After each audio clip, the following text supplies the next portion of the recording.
Hi நண்பர்களே, நலம் 360 சேனலுக்கு உங்களை அன்போடு வரவேற்கிறேன். இன்றைக்கி நம்ம வீடியோவில் எதை பற்றி பேச போகிறோன்னா, நம்ம எல்லாருக்குமே தெரிஞ்ச ஒரு பழத்தை பற்றி தாங்க. அதுதான் apple. And apple a day keeps the doctor away அப்படின்னு ஒரு பழமொழி உங்கள் எல்லாருக்குமே தெரியும் இல்லையா? ஆனால் இது உண்மையிலேயே உண்மைதானா? ஆப்பிள் சாப்பிட்டா என்ன நன்மைகள் கிடைக்குது, அதோட கூட சிலருக்கு என்ன பக்கவிளைவுகள் வரலாம் அப்படின்றத பற்றி தான் இன்றைக்கி நம்ம விரிவாக பேச போகிறோம். இது ஒரு சாதாரண பழம் இல்லைங்க, இது ஒரு ஆரோக்கிய ராணி மாதிரியான பழங்க. சரி, ஆரம்பிக்கலாமா? அதுக்கு முன்னாடி நலம் 360 சேனலில் சப்ஸ்கிரைப் பண்ணாதவங்க சப்ஸ்கிரைப் பண்ணிக்கோங்க. மறக்காமல் பக்கத்தில் இருக்க பெல் ஐக்கானை ப்ரெஸ் பண்ணிக்கோங்க. வாங்க வீடியோக்குள்ளே போகலாம். ஆப்பிள் அப்படின்னா பழங்களோட உலகில் ரொம்பவே பிரபலமானது. இது ஆசியாவோட மலைப்பகுதியில் இருந்து வந்தது. தற்போது உலகம் முழுவதும் 7000க்கும் மேற்பட்ட வகைகளில் இது இருக்குது. ரெட் ஆப்பிள், க்ரீன் ஆப்பிள், ஏலோ ஆப்பிள் அப்படின்னு பல வடிவங்களில் கிடைக்கப்படுது. ரெட் ஆப்பிள் இனிப்பு, உடல் வலிமையை தருது. க்ரீன் ஆப்பிள் சற்று புளிப்பு, டயட் பின்பற்றுறவங்களுக்கு சிறந்தது. ஏலோ ஆப்பிள் தோல் பராமரிப்புக்கு நல்லது. ஒரு நடுத்தர அளவிலான ஆப்பிளில் சுமார் 85% நீரும், 2.5 கிராம் ஃபைபரும், 14% விட்டமினும், vitamin A, vitamin K, vitamin B1, vitamin B6, பொட்டாசியம், மாங்கனீஸ், இரும்பு இது எல்லாமே சேர்ந்து நம்ம உடலுக்கு ரொம்ப பெரிய ஆதரவாக இருந்துட்டுருக்கு. இந்த ஆப்பிள் ஒரு நேச்சுரல் டீடாக்ஸ் ஃப்ரூட்டுங்க. உடலேருந்து நச்சுக்கள் வெளியேற இது உதவியாக இருக்குது. இந்த ஆப்பிள் ஊட்டச்சத்துக்கள் நிறைஞ்ச பழங்களில் ஒன்றுங்க. இதில் நிறைய சக்தி வாய்ந்த ஆன்டி ஆக்சிடென்ட்கள், விட்டமின்கள், தாதுக்கள் மற்றும் நார்ச்சத்துக்கள் போன்றவை காணப்படுது. தினமும் ஒரு ஆப்பிள் சாப்பிட்டு வந்தோம் அப்படின்னா மருத்துவர்கிட்ட செல்ல வேண்டிய அவசியமே கிடையாது. இது இதயம், மூளை, இரைப்பை, குடல் அமைப்பு, எலும்புகள் மற்றும் கண்களோட நாள்பட்ட நோய்களின் அபாயத்தை குறைக்க உதவியாக இருக்குது. இந்த ஆப்பிள் பழத்தில் நிறைய ஆன்டி ஆக்சிடென்ட்கள், நார்ச்சத்துக்கள், ஃபைட்டோகெமிக்கல்கள் மற்றும் பாலிஃபினால்கள் நிறைஞ்சு காணப்படுது. ஆராய்ச்சி மற்றும் மருத்துவ இலக்கியங்களின் படி இது இறப்பு விகிதத்தை குறைப்பதோடு உடலுக்கு ஆரோக்கியத்தை தரும்னு சொல்லப்படுது. இந்த ஆப்பிளில் பெக்டின், குவார்செட்டின் போன்றவை காணப்படுது. இது செரிமானத்தை எளிதாக்குது. ஒரு சக்தி வாய்ந்த ஆன்டி ஆக்சிடென்ட் மாதிரி இது வேலை செய்யுது. அதிக ஃப்ளவனாய்டுகள் உட்கொள்றதால இது இருதய நோய்கள் ஏற்படும் அபாயத்தை 35% குறைக்குது. வயதான ஆண்கள் மற்றும் கிட்டத்தட்ட 35,000 பெண்களில் ஆப்பிளை கொண்டு நடத்தப்பட்ட ஆய்வில் இது இதய நோய், மாரடைப்பு மற்றும் மரணத்தை தடுக்கும் அப்படின்னு கண்டறியப்பட்டிருக்கு. விலங்கு ஆய்வுகளில் தோலில் உள்ள கொழுப்புகளை கரைக்க இது உதவியாக இருக்கும். இது இதயம் மற்றும் இரத்த நாளங்களை ஆக்சிஜனேற்ற சேதத்திலிருந்து காக்குது. ஆப்பிளில் உள்ள பாலிஃபினால்கள் மூளையை அல்சைமர் மற்றும் நரம்பியல் கடத்திகள் நோய்கள்லேருந்து காக்குது. வயது தொடர்பான நினைவாற்றல் இழப்பிலிருந்து நம்ம காக்குது. ஆப்பிள் ஜூஸ் ஃபோலேட் குறைபாட்டை சரி செய்யுது. இது அல்சைமர் நோயை தூண்டும் புரதங்களின் செறிவை குறைக்குது. நரம்பியல் கடத்திகளான அசிடைல் கொலின் அளவை இந்த ஜூஸ் பராமரிக்குது. இந்த ஆப்பிளில் இருக்கிற ஃப்ளோரிசின் வயதான சருமத்தை நீக்க உதவுதுங்க. அபிஜனின், ஜெனிஸ்டீன் மற்றும் பிற பாலிஃபினால்கள் உங்கள் சருமத்தை சூரிய ஒளி மற்றும் புற ஊதா கதிர்களால் ஏற்படும் அழற்சி, கருப்பு மற்றும் வெள்ளை புள்ளிகளிலிருந்து பாதுகாக்குது. சருமத்தில் உண்டாகும் எண்ணெய் சுரப்பை கட்டுப்படுத்தி முகப்பருக்கள் வருவதை தடுக்குது. இது தோல் புற்றுநோயை தடுக்க உதவியாக இருக்குது. ஒரு கப் ஆப்பிள் துண்டுகளில் 2.6 கிராம் அளவிற்கான நார்ச்சத்துக்கள் காணப்படுது. இது செரிமானத்தை மெதுவாக்குறதோட திருப்தியான உணர்வை தருது. பசியை குறைக்க உதவுது. இது நம்ம அதிகமாக சாப்பிட்றத தடுக்க முடியும். எடை குறைப்பை சாத்தியமாக்குது. 9 ஆண்டுகளில் சுமார் 38,000 பெண்களிடம் நடத்தப்பட்ட தொற்று நோயியல் ஆய்வில் ஆப்பிள் சாப்பிட்ட பெண்கள்கிட்ட டைப் 2 நீரிழிவு நோய்க்கு இடையான தொடர்பு கண்டறியப்பட்டிருக்குங்க.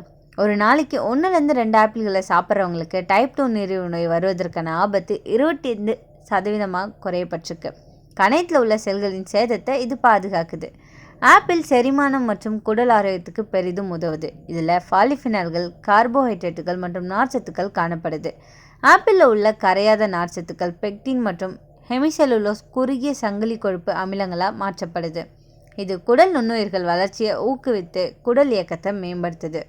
தினமும் ஒரு ஆப்பிள் சாப்பிட்டோம் அப்படின்னா நாள்பட்ட வீக்கம், நீரிழிவு நோய், இதய நோய், எரிச்சல் கொண்ட குடல் நோய்க்குறி, அல்சைமர், மூட்டு வலி, ஆஸ்துமா போன்ற நோய்களை எதிர்த்து போராட உதவுது. ஆப்பிளில் உள்ள பாலிஃபினால்கள் அழற்சி எதிர்த்து போராட உதவுது. புரோசியானிடின் மற்றும் ஃப்ளோரிடின் போன்ற ஃப்ளவனாய்டுகள் அழற்சிக்கு காரணமான மரபணுக்களின் வெளிப்பாட்டை குறைக்குது. இந்த ஆப்பிளில் வைட்டமின் சி, வைட்டமின் ஏ மற்றும் குவார்செட்டின் போன்றவை காணப்படுது.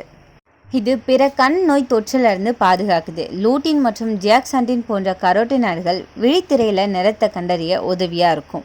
ஆப்பிள்கள் வயதானவர்களுக்கு வரும் மாகுலார் சிதைவு மற்றும் கண்புரை போன்றவற்றிலிருந்து பாதுகாக்குது. இந்த ஆப்பிளில் பொட்டாசியம், கால்சியம், துத்தநாகம் போன்ற பண்புகள் காணப்படுதுங்க. இது எல்லாமே எலும்புகளின் ஆரோக்கியத்துக்கு உதவுது. ஆப்பிளில் உள்ள ஆன்டி ஆக்சிடென்ட்கள் கீழ்வாதம், ஆஸ்டியோபோரோசிஸ் மற்றும் பிற எலும்பு நோய்களை தடுக்க உதவியாக இருக்கும்.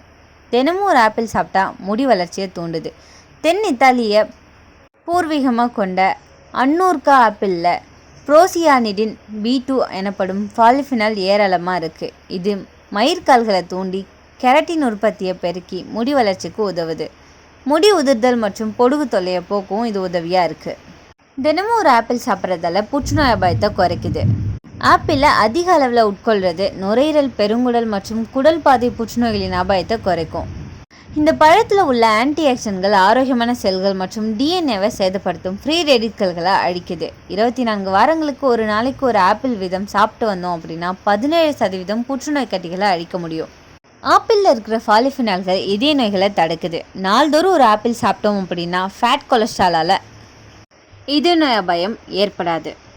ஆப்பிளில் உள்ள குவார்செட்டின் மூளையின் செல்களை பாதுகாக்குது. மூளை நினைவாற்றலை அதிகரிக்குது. ஆப்பிளில் உள்ள பெக்டின் அப்படின்ற நார்ச்சத்து குடலுக்கு நல்ல பாக்டீரியாக்களை வளர்க்குது. இதனால் மலம் சீராக வரும், கட்டுப்பாடும் ஏற்படும். ஆப்பிளில் இயற்கை சர்க்கரை ஃப்ருக்டோஸ் இன்சுலின் அளவை குறைக்காமல் சீராக்குது. டயபெட்டிக் நோயாளிகளுக்கு இது ஒரு நாளைக்கு பாதி ஆப்பிள் சாப்பிட்றது சிறந்ததுன்னு சொல்லப்படுது. விட்டமின் C நிறைஞ்சதால் முகத்தில் பளபளப்பை தருது. பொட்டாசியம் தோலை ஈரப்பதமாக வச்சுக்குது. ஆப்பிள் சாப்பிடும்போது பற்களில் இருக்கிற பிளாக் நீங்குது. நெடுநேரம் நாக்கு சுத்தமாக இருக்க இது உதவியாக இருக்கும். ஆப்பிளில் நார்ச்சத்து அதிகங்க. இதனால் நிறைய உணர்ச்சி கிடைக்கும். அதனால் அதிக உணவு எடுத்துக்கொள்ளாமல் உடல் எடை கட்டுப்பாட்டில் இது உதவியாக இருக்குது. இதில் வைட்டமின் C, ஆன்டி ஆக்சிடென்ட் ஆகியவை இருக்கிறதால உடல் நோய் எதிர்ப்பை இது அதிகரிக்குது. ஆப்பிளின் வாசனை கூட மனநிறைவை தரும். சில ஆராய்ச்சிகள் கூறுவது போல் இது ஸ்ட்ரெஸ் ரிலீஃப் ஃப்ரூட்னு சொல்லப்படுது. ஆப்பிள் லிவரை சுத்தப்படுத்தும் தன்மை கொண்டதுங்க. இதில் கவனிக்க வேண்டிய விஷயம் என்னென்னா, இதுலேயும் சில பக்க விளைவுகள் இருக்க தான் செய்யுது. அதிகமாக சாப்பிட்டோம் அப்படின்னா வயிற்று பிரச்சனை, நார்ச்சத்து அதிகம் இருக்கிறதால அதிகம் சாப்பிட்டா வீக்கம் அல்லது வாயுவை உண்டாக்கும். இந்த ஆப்பிள் சாப்பிட்டதுக்கப்புறம் கொஞ்சம் நேரத்துக்குள்ளே பல்லை கழுவிடணும். அப்படி இல்லைன்னா பல்லில் இருக்கிற மைல் அதாவது எனாமல் பாதிக்கலாம். இந்த ஆப்பிளோட விதையில் சைனட் அப்படின்ற நச்சு பொருள் கொஞ்சம் அளவு இருக்குதுங்க. அதனால் இதை மென்று சாப்பிட்டோம் அப்படின்னா நமக்கு சில பாதிப்புகளை ஏற்படுத்தும். ஸோ விதையை தடுக்கிறது நல்லது. இந்த ஆப்பிளை காலை நேரத்தில் அப்படி இல்லைன்னா மதிய உணவுக்கு பிறகு சாப்பிட்றது சிறந்தது. வெறும் வயிற்றில் சாப்பிட்றது ஜீரணத்துக்கு சிறந்தது. தோலை நீக்காமல் சாப்பிட்றது தாங்க நல்லது. ஏன்னா அதிக சத்துக்கள் தோலில் தான் இருக்குது. ஆப்பிள் ஜூஸ் வடிவத்தில் இல்லாமல் முழு பழமாக சாப்பிட்றது சிறந்தது. இந்த ஆப்பிளை வச்சு ஸ்மூத்தி, சாலட் அப்படி இல்லைன்னா தயிரோடு சேர்த்து காலை உணவாக ஆப்பிள் டீன்னு எல்லா வடிவத்துலேயும் நம்மளால் வீட்லேயே எளிதாக இதை செஞ்சு சாப்பிட முடியும். இந்த ஆப்பிள் ஒரு சாதாரண பழம் இல்லைங்க. நம்ம உடலுக்கு இயற்கை மருந்து. ஆனால் எந்த நல்ல பொருளையும் அளவோடு எடுத்துக்கொண்டால் தான் நன்மையை தருது. தினமும் ஒரு ஆப்பிள் சாப்பிடுங்க, ஆனால் விதையை சாப்பிடாதீங்க. நம்ம உடலை ஆரோக்கியமாக வச்சுக்கொள்ள நன்மையை நம்ம கவனிக்க வேண்டும். இன்றைக்கி நான் சொன்ன விஷயங்கள் எல்லாமே உங்களுக்கு ஹெல்ப்ஃபுல்லாக இருக்கும்னு நம்புகிறேன். இந்த வீடியோ உங்களுக்கு பிடிச்சிருந்துச்சுன்னா லைக் பண்ணுங்கள், ஷேர் பண்ணுங்கள், மறக்காமல் நம்ம சேனலை சப்ஸ்கிரைப் பண்ணுங்கள். அடுத்த ஒரு அற்புதமான வீடியோவில் சந்திக்கிறேன். அது வரைக்கும் பாய்.